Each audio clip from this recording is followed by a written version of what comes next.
Anybody have page 106? These are the only Indians that we've had so far that live near the water. So naturally, living near the water, they had to have some kind of transportation because that's where they got most of their food from, the water. And of course, their means of transportation weren't yachts or cruise ships or battleships, but they were canoes. And the canoes were built let me see, they took the trunks of trees, and especially cedar wood, and they would gouge out the center of the tree to make an opening. See, and look at the tools they're using. Here them cutting down the tree. Look, those trees are pretty big. Maybe if I put it over here, it would look better. Okay, they cut down the tree, they cut out the inside, and then after that they would decorate the canoes, and then they would be able to, let me see, I don't believe they put in any kind of bench. Either they knelt down while they were rowing. But notice they could put a lot of Native Americans in there.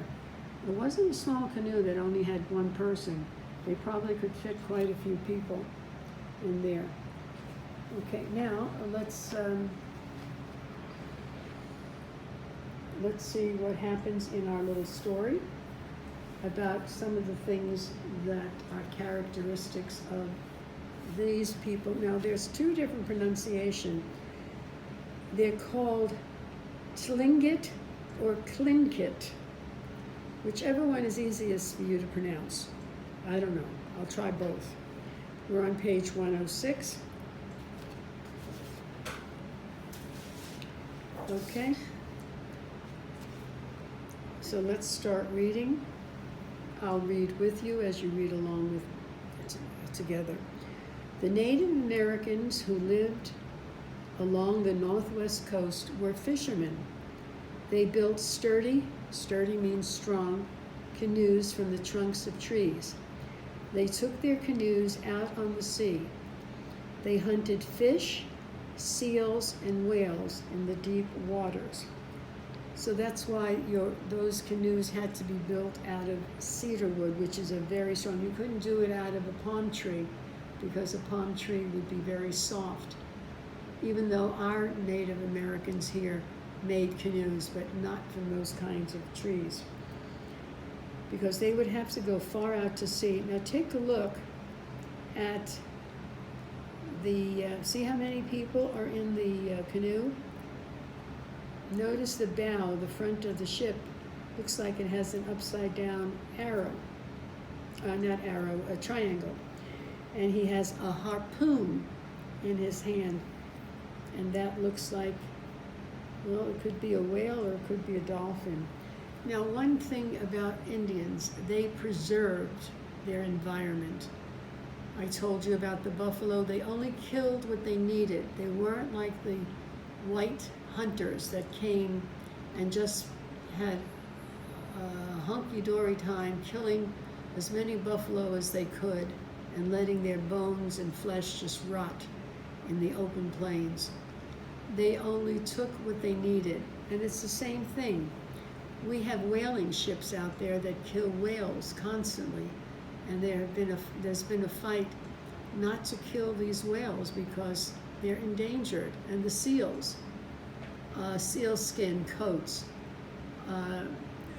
The skin of the seal is used by ladies for many, many years to make, I know I hate to say it, but my mom years ago had a seal skin coat, and they would make boots and shoes out of it. And now we're trying not to kill these animals. But these Indians, the Tlingit or Tlingit Indians, only killed what they needed. They preserved. Okay, now, this Tlingit tribe lives on the coast of what is now Alaska. In the picture, it looks more like Oregon and the state of Washington, but we don't really have those tribes there anymore. They're way up north, probably not too far from the Inuits that Mariah wrote about. Their homes needed to last through storms, so they built wooden homes. They built these wooden homes. Okay, so they were strong for the storms. And they placed totem poles. These totem poles were like the history of the family, because on each section of the totem pole, they would carve pictures of people and animals and maybe stories about their family. Okay, I'm going to show you a picture of one up more up close so you could see it.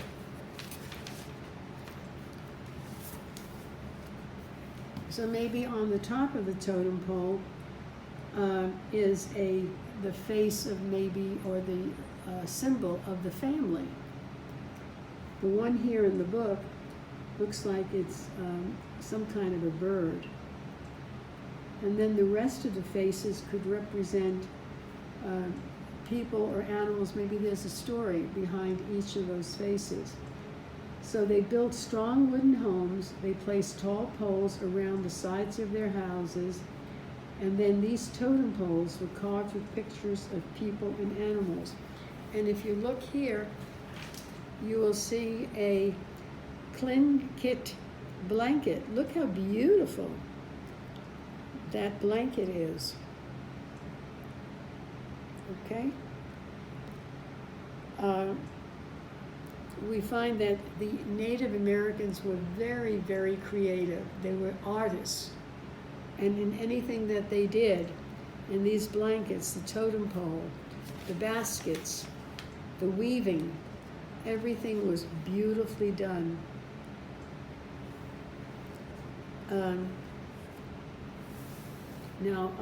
We have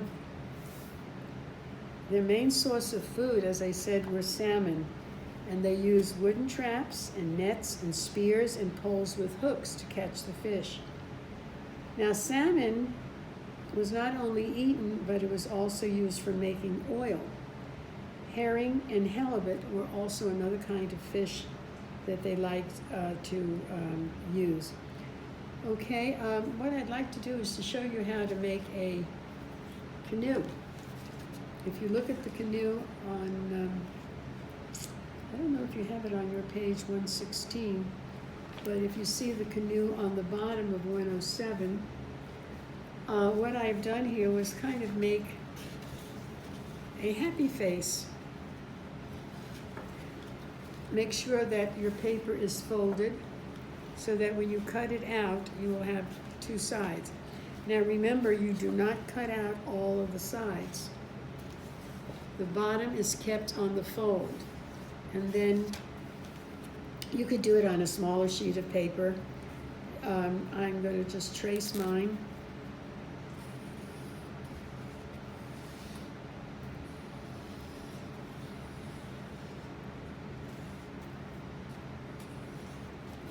Okay. Remember, you do not cut the bottom. You cut around it here, because when it's cut, it can open up. And what you do is you can either staple the two corners, but before you do that, decorate it. Decorate it just like you did the teepee, and you will have a canoe. You don't have to make it this big, but I made it big so they could hold a lot of fishermen. Okay? So that is the Tlingit, or the Tlingit Indians, who now started off the coast of Washington and Portland, but now you'll find mostly on the coast of Alaska. The Inuits are more inland, or up further north. Okay? Now I'm going to read a little story to you about an Indian boy, and how the canoes were made. Very sturdy, strong cedar tree. Inside was cut out. It probably took a long time to make this canoe. Decorated, and then it was used for fishing. Okay, this is a story about a Tlingit boy and finding out what is going to make him happy. Sawak stood back admiring the sturdy form and beautiful carving of the new canoe. When he breathed in deeply, he could smell the sweet scent of cedar. That's the tree. The smell of the forest where he had played nearly every day since he was a tiny boy. "Father, when will you take the new canoe out on the sea?" he asked. Father straightened up from the prow of the canoe where he had been smoothing a rough area with a piece of bark. He looked at Sawak. "Tomorrow we will test the new canoe on the open sea." Sawak caught his breath at the word "we." He spoke slowly, hardly daring to hope. "Father, do you mean that my cousin Kashawan will go with you?" Did he really want Kashawan to go with his father? Father's dark eyes looked at Sawak's. "No, my son, you will go." A hint of a smile creased the corners of his mouth. "I, Father?" Sawak tried to control the swirling joy he felt inside. Always he had watched the men go out in the canoes without him. Always he had stayed home to help his mother in the plank house. Always he had been too small. "Yes, you, Sawak, you have worked very hard on this canoe. You have been up working at dawn and stayed at work by the light of the stars. You never complained. You have proven your skill, your strength, and your endurance. You are old enough to go. Tomorrow, wear your warm blanket that Mother made you. Bring your hat, it will be cold." "Yes, Father." Sawak waited until Father had walked away toward the firelight at the house. Then he hugged himself, jumped up and down, and let out a loud whoop in the darkness. Why was Sawak so happy at the end of the story? Yes, he was finally old enough to go out to sea in the canoe. I guess that's a sign of manhood in this particular Indian tribe. What might be the dangers of taking a canoe on the open sea? Well, remember, you're not protected. There could be a lot of violent storms. There could be,